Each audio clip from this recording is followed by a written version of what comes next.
Hello everyone, and welcome back to Picture Mavericks. Today we're talking about Iron Man, released in 2008, directed by Jon Favreau, produced by Marvel Studios and distributed by Paramount Pictures, and starring Robert Downey Jr. as Tony Stark, with Gwyneth Paltrow, Jeff Bridges, Terrence Howard, and the legendary Stan Lee in his customary cameo.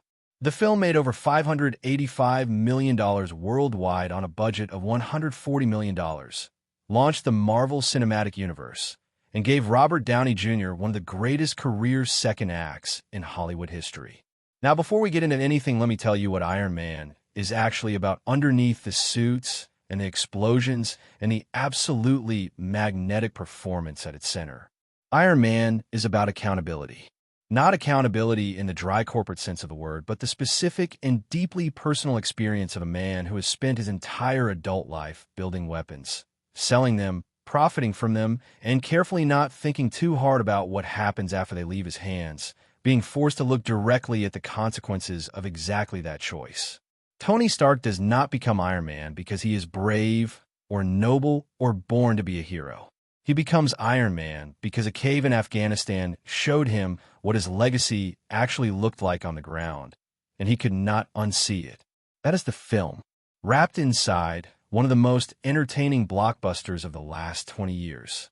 Before we get into the story, I want to spend a moment on why this film matters in the history of cinema, because its impact goes so far beyond its own 2 hours that it is easy to forget how unlikely its success actually was. In 2008, Marvel Studios was not the dominant force it is today. It was a company that had licensed its most famous characters, Spider-Man to Sony, the X-Men and Fantastic Four to Fox, and was left with the second tier of its catalog to work with. Iron Man was not a household name outside of comic book readers. There is no guarantee that a film built around a B-list hero played by an actor whose career had been seriously derailed by personal problems was going to work at all. And then it made $585 million, and Robert Downey Jr. became one of the biggest stars in the world, and the post-credit scene introduced Nick Fury and the Avengers Initiative, and everything changed.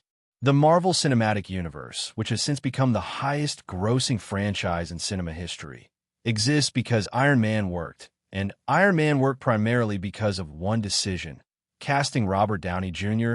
and then trusting him almost completely to build Tony Stark from the inside out, including improvising some of the most memorable dialogue in the film. The most important 4 words in MCU history were improvised. We will get to those. Tony Stark, as we meet him at the beginning of Iron Man, is one of the most immediately compelling characters in superhero cinema.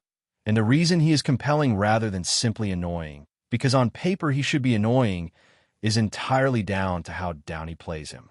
Tony is a genius, the kind of genius that is so far ahead of everyone around him that he has never really had to try hard at anything.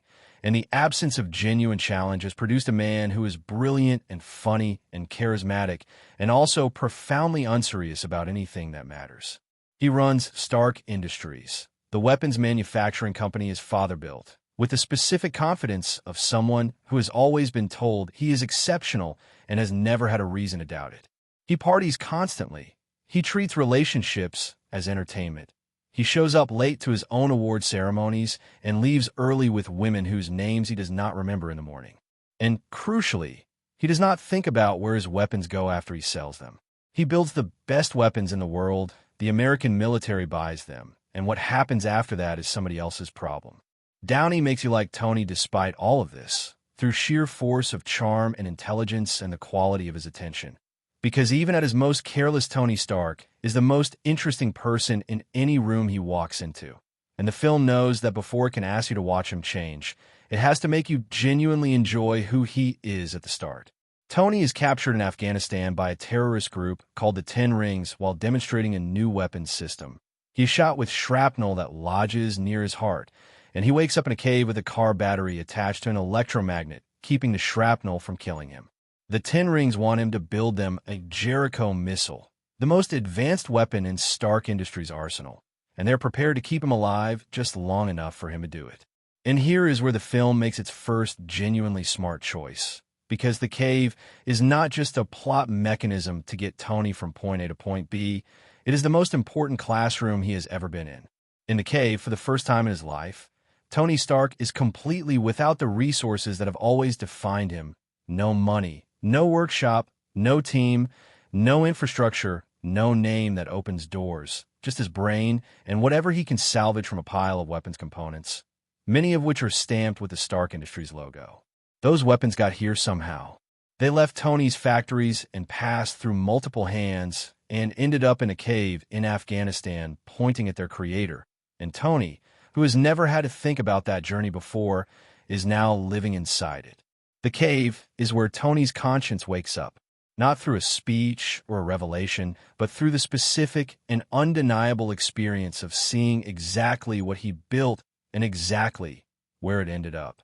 Insan, played by Sean Tubb, is one of the most important characters in the entire MCU and one of the most underappreciated, and I want to give him the attention he deserves. Insan is the fellow prisoner who keeps Tony alive in the immediate aftermath of the capture, who performs the surgery that removes as much shrapnel as possible and installs the electromagnet that buys Tony time, and who becomes Tony's partner in the cave as they build the first Iron Man suit together. But what Insan gives Tony is not just medical expertise or engineering assistance. He gives him something that Tony has never had before, which is the experience of being genuinely seen by someone who has no reason to flatter him and no stake in his ego. Insan knows who Tony is before they meet. He met him once at a conference years earlier, and he tells Tony directly and without cruelty that he has everything and yet somehow nothing, that the genius and the money and the fame have not produced a person who has actually been present in his own life. And then, at the end, Insan sacrifices himself to give Tony the time he needs to power the suit and escape, and his last words to Tony are that he should not waste his life. Those words are the reason Iron Man exists. Not the cave, not the shrapnel, not the 10 rings. Insan, the man who said the true thing and died before Tony could argue with it. The construction of the Mark I suit in the cave is one of the most purely enjoyable sequences in the film, and it works for a very specific reason. Watching Tony Stark engineer a solution to an impossible problem with improvised materials and no support is the most honest expression of who he actually is at his core, stripped of all the performance and the parties and the press conferences, just the mind working on the problem in front of it. The suit is not elegant. It is enormous and clunky and barely functional, and it vents fire from its arms, and it is absolutely magnificent, because it is proof of what Tony can do when the stakes are real and the motivation is genuine. The escape from the cave is brutal and chaotic, and the suit takes enormous damage almost immediately, and none of that matters because Tony is out. He is alive, and he is carrying something with him that the 10 rings and the shrapnel and the cave could not take away, which is the specific knowledge of what he is capable of when he stops treating his own genius as entertainment. The Mark I is destroyed. The idea survives. And Tony lands in the desert and looks up at the sky, and the film shifts permanently from origin story setup into something more interesting, because now Tony has to figure out what to do with what he has just learned about himself. Tony returns home, and the first thing he does is hold a press conference to announce that Stark Industries is getting out of the weapons business immediately, which goes over about as well as you would expect with the board of directors. But what this section of the film is really doing is showing Tony discovering the gap between who he thought his company was and what it actually is, because the investigation he quietly starts into how 10 rings ended up with Stark weapons reveals that the corruption goes deeper and closer to home than he expected. This is where the film's themes about accountability move from personal to institutional, because Tony's individual awakening in the cave was the first step, but the second step is harder, understanding that the system he built and benefited from has been operating in ways he chose not to examine, and that choosing not to examine something is its own kind of choice. The film handles this with a lightness of touch that keeps it from becoming a lecture, partly because Downey keeps Tony's energy so kinetic and forward-moving that the moral weight sits underneath the momentum rather than on top of it, and partly because the film is genuinely more interested in who Tony becomes than in prosecuting who he was. Pepper Potts, played by Gwyneth Paltrow, is one of the best-written love interests in superhero cinema, and I want to make that case clearly because she is sometimes dismissed as simply the capable assistant who becomes the girlfriend. Pepper is the one person in Tony's life who has been close enough to see him completely, who has managed his schedule and his relationships and his chaos for years, and who has somehow maintained both genuine affection for him and a completely clear-eyed view of his considerable flaws simultaneously. She is not impressed by Tony the way everyone else is impressed by Tony. She is past impressed. She has seen too much for impressed to be available to her. And that quality of seeing him without the performance is exactly what makes her the right person for him in the way that nobody else in his life is. Paltrow and Downey have a chemistry that the film wisely does not over-explain or over-dramatize. It is built in the specificity of how they talk to each other, the shorthand of two people who have been in each other's orbit long enough to communicate in the gaps between sentences, and the film lets that chemistry do the work rather than pausing to make sure you noticed it. Pepper represents the version of Tony's life that requires him to actually be present, and his gradual movement toward her across the film is part of the same arc as his movement toward accountability. Now I want to be honest with you about Obadiah Stane, played by Jeff Bridges, because he is where the film is most clearly trading depth for momentum, and it is worth acknowledging that trade directly. Jeff Bridges is an extraordinary actor, and he plays Stane with genuine menace and a specific kind of cheerful corporate evil that is entertaining to watch. And the reveal that he has been the one selling Stark weapons to terrorist groups, including the Ten Rings, is a solid third-act pivot that gives Tony a personal enemy to face. But Stane as a character is underdeveloped in a way that becomes more visible the more you think about it. His motivations are essentially greed and resentment dressed up as ideology, and the film does not spend much time making his perspective feel genuinely coherent or threatening in a way that matches the physical danger he represents. The Ironmonger suit in the final battle is impressive and the fight is entertaining, but it is also the most conventional part of a film that has been fairly unconventional up to that point. Two men in metal suits hitting each other until one of them stops. And the cleverness and the character work that define the earlier sections of the film is largely absent from the finale. This is not a fatal flaw. It is a fairly common superhero film problem, but being honest about it is more useful than pretending it is not there. The workshop sequences where Tony builds the Mark II and later the Mark III suit are the sequences that define the film's personality more than anything else, and they are extraordinary for a reason that is easy to overlook. They are fun. Not fun in the explosions and car chases sense, but fun in the specific and rarer sense of watching someone who is brilliant at something doing that thing with complete joy and complete freedom, making it up as they go, failing constantly, adjusting instantly, talking to his AI assistant Jarvis in a way that makes their relationship feel like genuine collaboration, and producing something extraordinary out of what looks from the outside like enthusiastic chaos. These sequences are the purest expression of Tony Stark as a character, and Favreau was smart enough to give them space and let Downey inhabit them fully rather than cutting through them quickly in service of plot momentum. The flight test where Tony first achieves sustained flight in the Mark II, going higher and higher until the suit ices over and he drops, and he is laughing the whole way, is the moment the film completely earns its own joy, because you feel exactly what Tony feels in that moment, the specific delight of a person doing the thing they were built to do with nothing in the way. And now we arrive at the four most important words in MCU history. At the end of the film, Tony is supposed to read a prepared statement to the press confirming the cover story that Iron Man is his bodyguard and maintaining plausible deniability about his identity, which is the standard superhero playbook, the secret identity, the double life, the careful management of public and private self. Tony reads 2 lines of the statement, pauses, puts it down, and says, with the specific quality of a man who has just decided something permanent, "I am Iron Man." This moment was largely improvised by Downey. It was not in the original script as written, and it changed the entire trajectory of what the MCU would become, because it announced from the very first film that these stories were going to be about something different from the traditional superhero template. No secret identity, no double life, no performance of normalcy over the reality of what he is.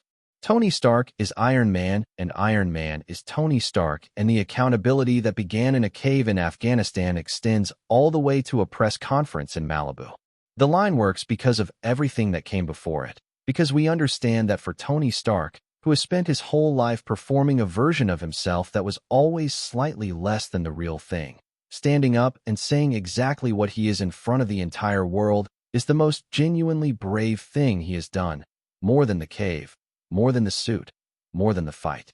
It is Tony Stark choosing to be real. The post-credits scene of Iron Man is one of the most consequential 90 seconds in cinema history, and I want to explain exactly what it was doing and why it worked. Tony returns home to find a man standing in his living room, a man with an eye patch who introduces himself as Nick Fury, director of an organization called S.H.I.E.L.D., and tells Tony that he is not the only superhero in the world and that he wants to discuss the Avengers Initiative. In 2008, this scene landed like a detonation because nobody had done this before. Nobody had used the post-credit space of one film to set up an entirely different film featuring entirely different characters. Nobody had treated a franchise as a single continuous narrative rather than a series of self-contained films with shared branding. The scene is short, and it raises far more questions than it answers, and it ends before anything is resolved. And that incompleteness was the entire point, because it was not trying to tell you a story, it was trying to make you need to know what comes next. It worked. The MCU was born in 90 seconds of Nick Fury standing in Tony Stark's living room, and nothing about mainstream cinema has been the same since. So let us bring it all together. Iron Man is a film about one specific and very human kind of growth, which is the growth that only becomes possible when you can no longer avoid the consequences of who you have been. Tony Stark is not a bad person at the start of the film in the way that most origin story antagonists turned heroes are bad. He is not cruel or violent or malicious. He is simply someone who has never had to pay attention to the full arc of his own choices, who has always been insulated from consequences by wealth and fame and the specific kind of institutional distance that comes from being the person who sells the weapon rather than the person who fires it. The cave removes that insulation completely. And what Tony does with the experience of being uninsulated is what the film is actually about. He does not just become a superhero.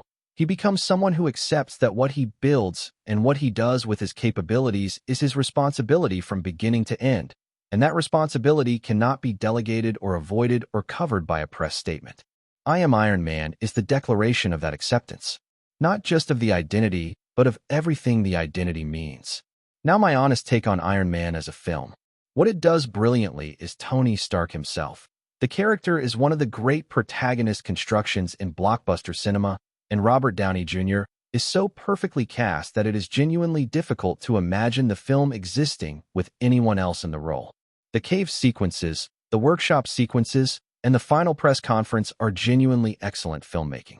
Where it is simply a very good blockbuster rather than a great film is the third act, the villain, and the final battle, which are competent and entertaining but operating at a noticeably lower level of ambition than everything that preceded them. That is a fair assessment of a film that is still enormously enjoyable and historically significant and absolutely worth your time. Most people remember where they were when Tony Stark said those 4 words for the first time. Now you know exactly why those 4 words landed the way they did.